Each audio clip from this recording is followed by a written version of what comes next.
I want to come to Martin and ask you if you have a response. Maybe you don't.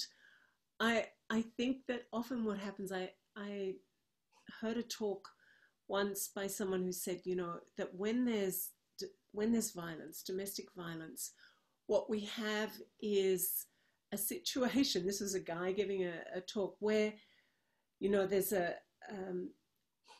violent act or a series of violent acts, and then there's the abused woman, then there's the abused woman in recovery, and then it's her story, and the guy disappears from the story.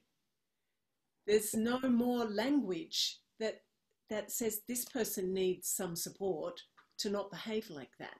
Yeah. And Martin, maybe you can't tell us the whole the wholeness of this, but it would be great to hear. You're doing some work. You've just started bringing men together who are sharing in this sort of deep listening space and heartful space, compassionate space, the wholeness of one person.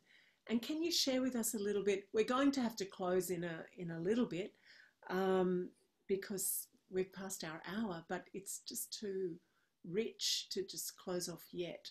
So Martin, can you respond, maybe not directly into the answer, but share something from your experience? Because I think it's rich. We need you off mic though. I mean on mic, off mute.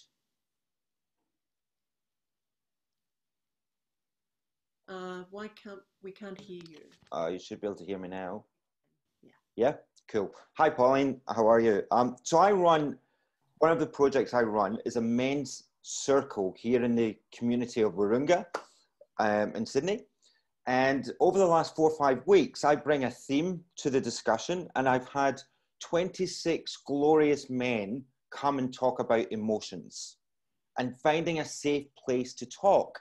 And Caroline, your point is fantastic at the moment. The topic last week was the topic of intimacy. And from intimacy came the topic of rape. Now, I have 2 teenage daughters, and all the men in front of me all had sons. And to discuss the emotional aspect of what you would immediately do if your son or daughter was either accused of or a victim of rape was incredibly powerful to hear men discuss it in safety.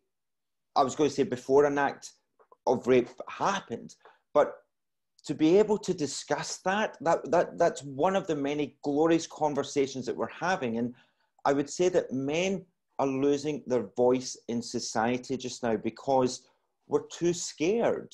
We've lost that. We're kind of lonely about our emotional self.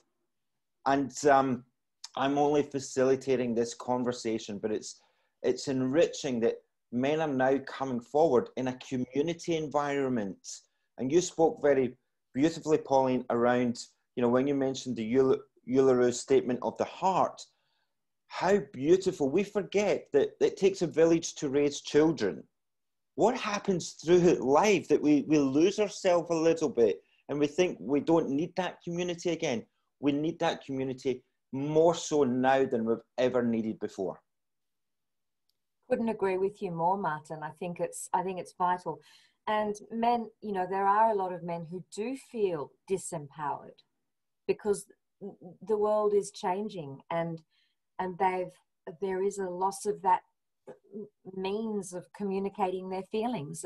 As you've said, it's vital that everybody should feel safe to express their emotions. And we've got to find a way to do that because emotions will out. And if they don't come out in a safe way in the sorts of forums that you're talking about or just in their day-to-day relationships, they come out as violent expressions of emotion. And Pauline, one of my dear friends is actually a senior barrister in Sydney, and his chambers was a few doors down from Katrina Dawson, the lady who lost her life tragically in the Lint Cafe. And his aspect was, I worked next to this woman, but I didn't know who she was because I wasn't connected with her. I was too focused on trying to do my job all the time. And we need to make time for our next door neighbour, our colleague, more so than we've ever done before.